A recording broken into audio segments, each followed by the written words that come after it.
Hey everyone, Lance here and welcome back to the channel. Today I'm going to be doing a little bit of a mini review of sorts.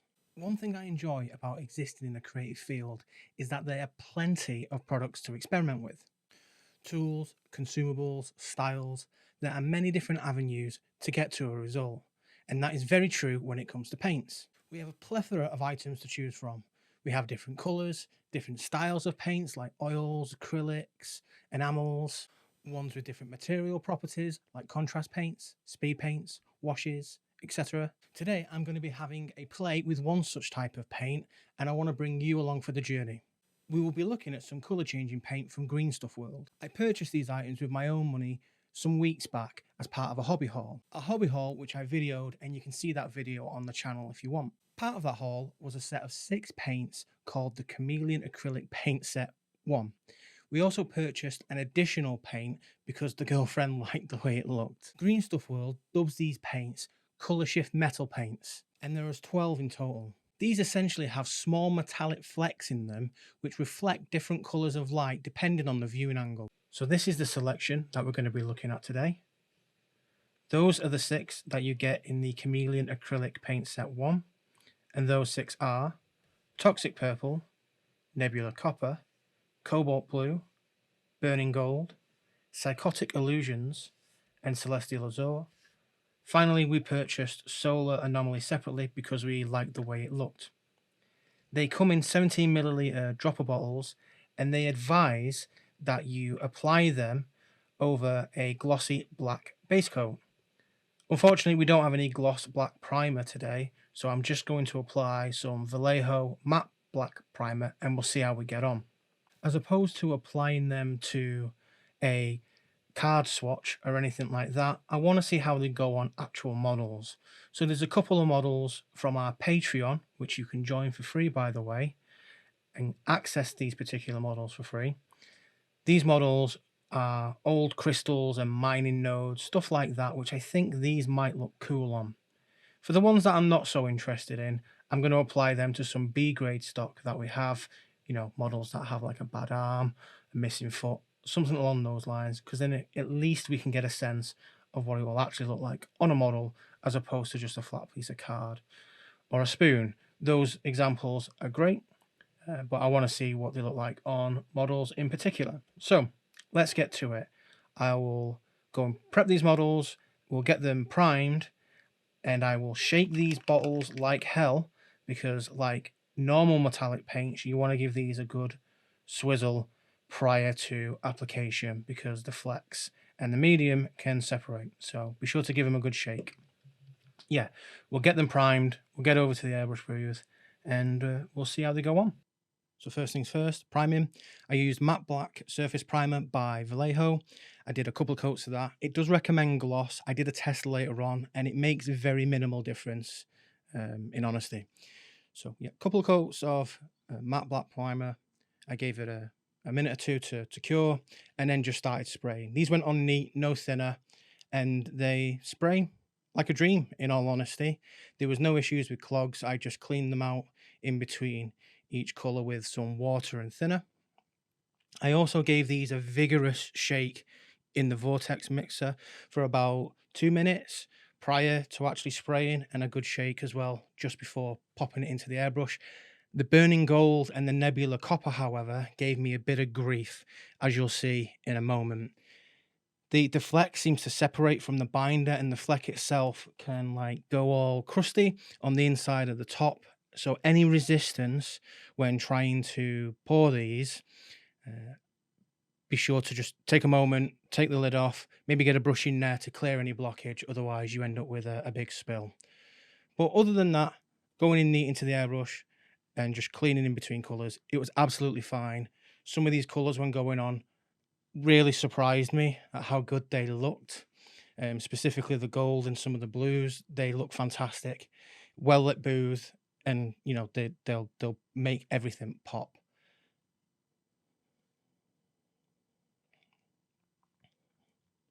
One thing I did notice is all the top, I thought it was a QC issue at first. All the tops seem to be slightly skewed, but it's just the way they're designed. So yeah.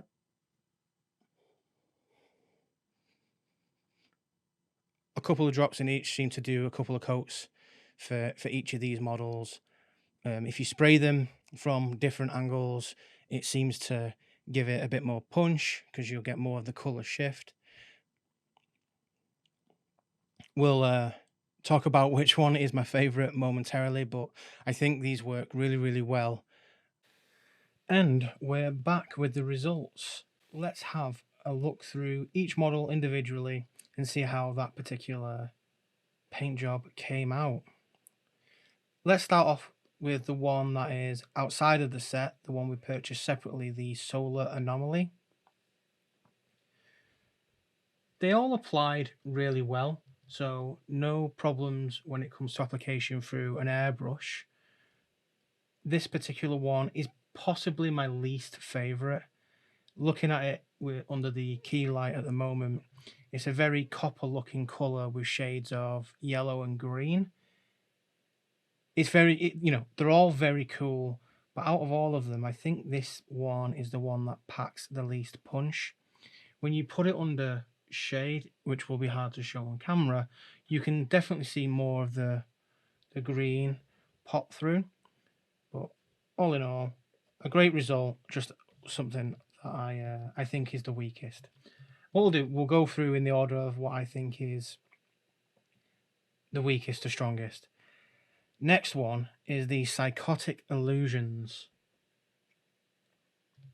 I still think it's very nice. I think it looks nice on this faceted crystal. When it's laid flat, you can definitely see the blue and the purple mix. Very cool. Reminds me of TVR Colorshift paint that they used to have on those cars back in the mid-thousands.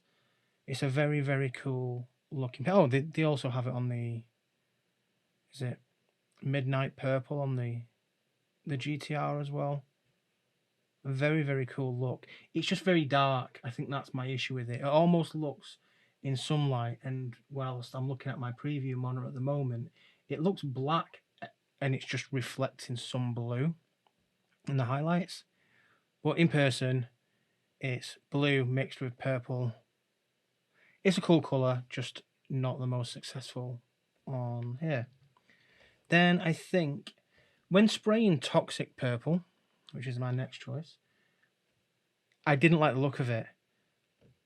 In normal light, it looks quite weak, but under light like this, you get the purple and what looks to be like a dark green or silver. It reminds me a lot of, if you ever remember Mario 64, was it Steel or Metal Mario, whatever his name? I'm sure I might be misremembering this. He had a color scheme similar to this. That's what it reminds me of. So there's some nostalgia to this. It went on really well.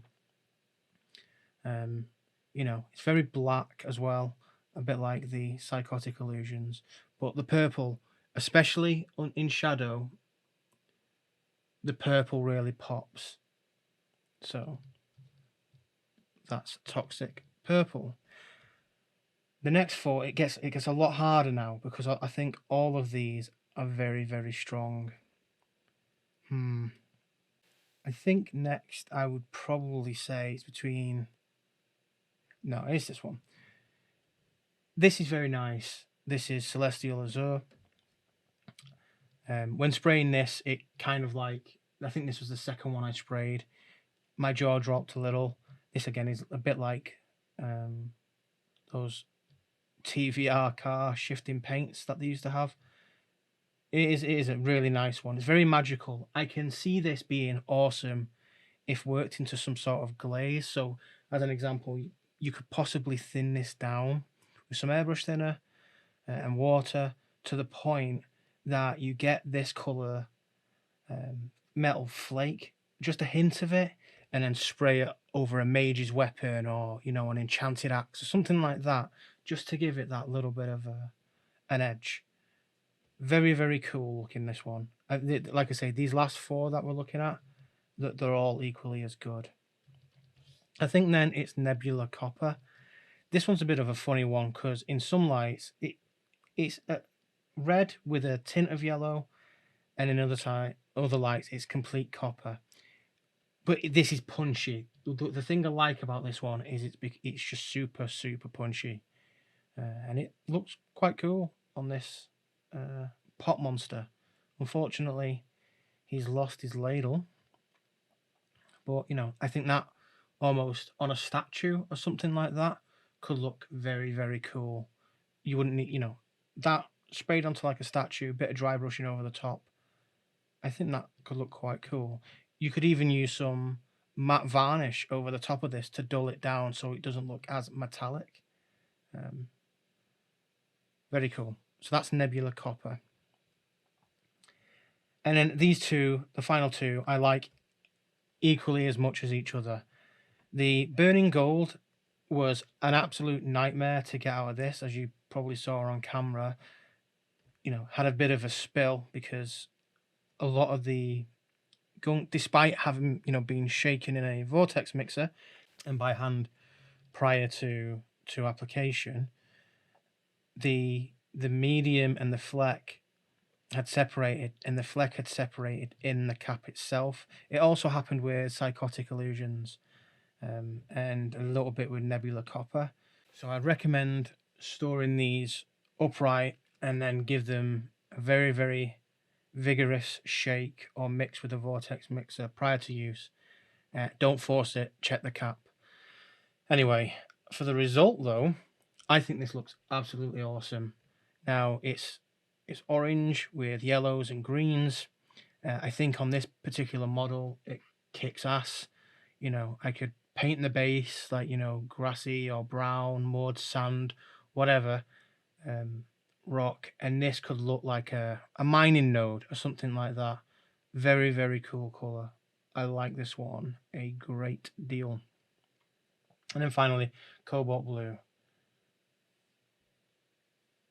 Again, this one pops.